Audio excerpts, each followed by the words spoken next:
Et pour qu'il n'y ait pas d'équivoque, le texte de Pie XI précise, dans le monde comme dans le cloître, dans le mariage comme dans le sacerdoce.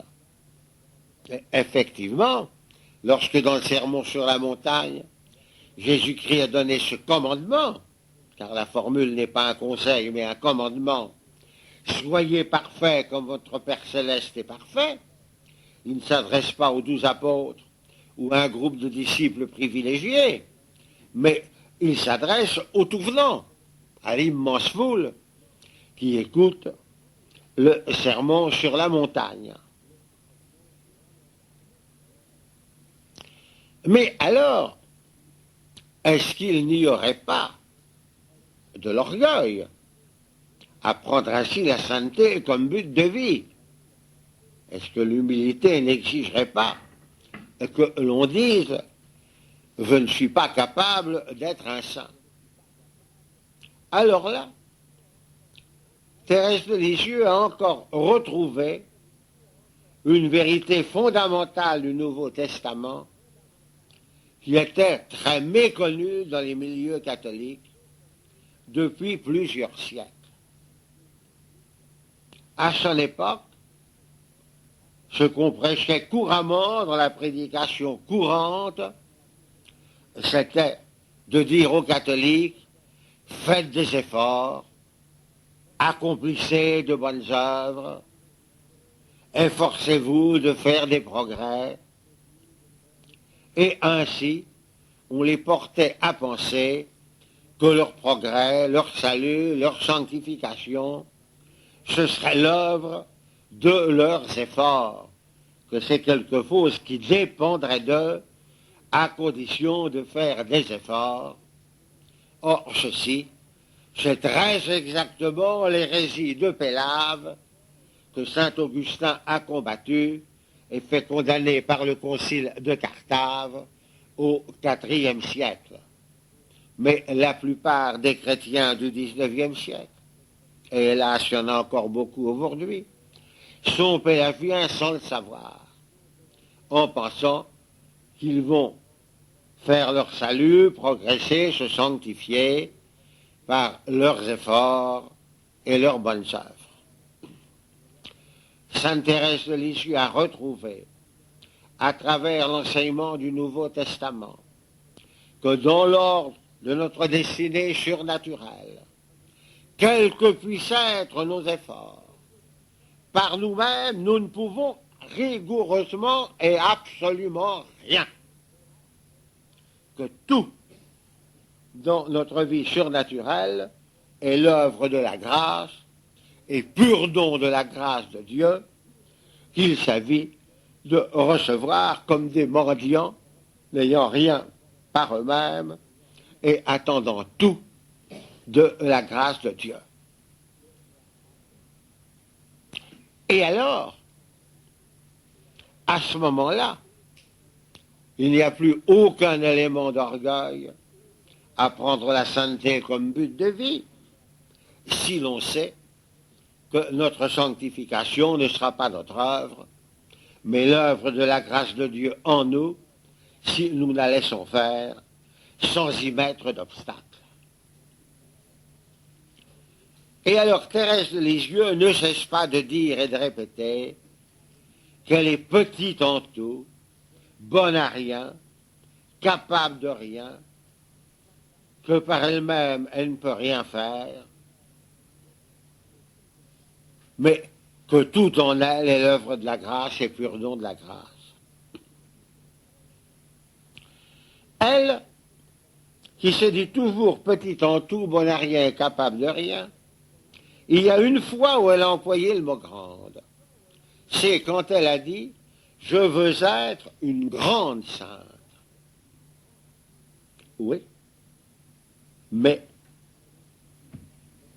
comme elle se dit bonne à rien et capable de rien, cela veut dire qu'elle en attend la réalisation de la seule grâce de Dieu, du seul don de Dieu, qu'elle est ouverte à recevoir comme une pure mendiante attendant tout de Dieu. Et alors ceci a conduit à l'une des plus grandes découvertes de son enseignement spirituel, celle qui est d'ailleurs la plus connue, et très heureusement, qui est ce qu'elle a appelé elle-même la petite voix d'enfance spirituelle. De même que des enfants ne peuvent rien par eux-mêmes, qu'ils doivent tout attendre et tout recevoir de leurs parents, qu'ils doivent mettre une confiance totale, sans réserve et sans limite dans leurs parents, eh bien, la voie du chrétien, c'est de savoir qu'il ne peut rien par lui-même, mais alors, comme les enfants vis-à-vis de leur père, tout attendre de Dieu, tout recevoir de Dieu, mettre une confiance sans limite en Dieu, dans un abandon total à l'action de Dieu en nous. Et dans une attitude si totalement filiale qu'un jour, à une personne qui se préoccupait d'elle, elle a répondu « Laissez faire, papa le bon Dieu, il sait ce qu'il faut à son petit bébé. » Être comme des bébés vis-à-vis du bon Dieu, traités comme un papa. Eh bien, cette voie d'enfant spirituel a donné des produits considérables dans la renaissance spirituelle de notre temps, en amenant justement à ne plus mettre notre confiance en nous-mêmes, mais à mettre toute notre confiance en Dieu, en s'abandonnant à lui, en attendant tout de lui, et en sachant alors que ceux qui sont les plus pauvres, les plus petits, les plus démunis, n'ont pas à s'en préoccuper parce qu'ils ont tout à attendre du pur don de Dieu.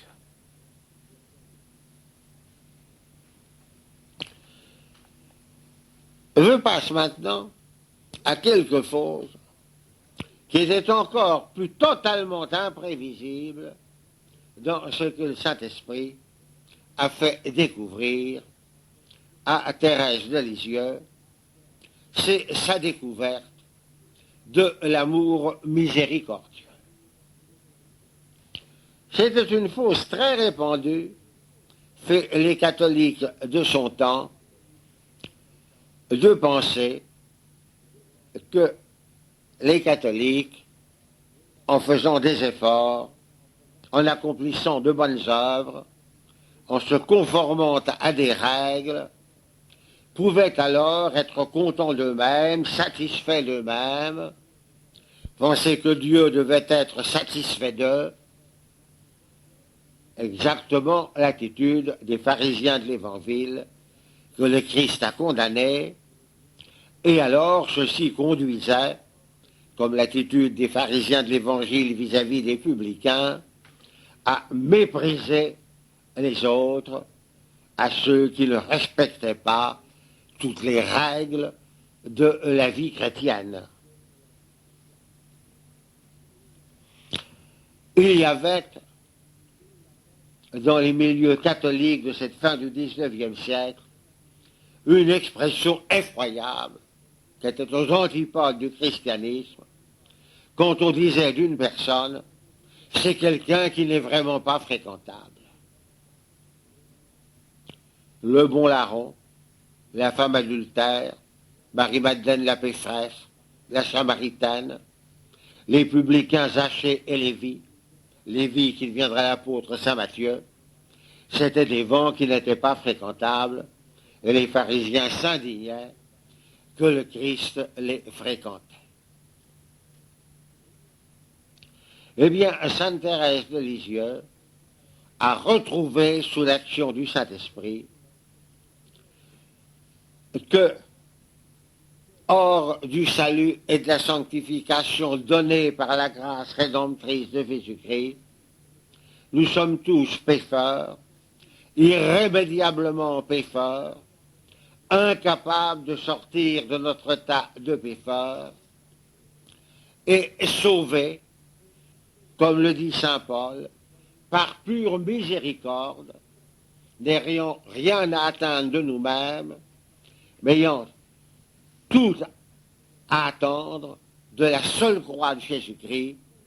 de la miséricorde rédemptrice qui sauve les pécheurs, comme le Christ l'a dit, je ne suis pas venu pour les justes, mais pour les pécheurs. Et par conséquent, là encore, nous ne confions rien en nous-mêmes, mais mettons toute notre confiance dans le pur don divin de cet amour miséricordieux. De sorte que quelle que soit la gravité et l'accumulation des péchés ou d'un crime d'un être humain, tout cela peut être effacé au point qu'il n'en reste rien s'il met une confiance totale dans l'efficacité infinie de la croix de Jésus-Christ qui peut transformer le plus grand pécheur, le plus grand criminel en un saint, comme cela s'est fait sans arrêt à toute l'épave de l'histoire de l'Église, et comme cela s'est réalisé au moment même de l'accomplissement de la rédemption pour le bon larron, le seul saint qui a été canonisé par Jésus-Christ lui-même, qui a été transformé en un instant d'un criminel en un saint.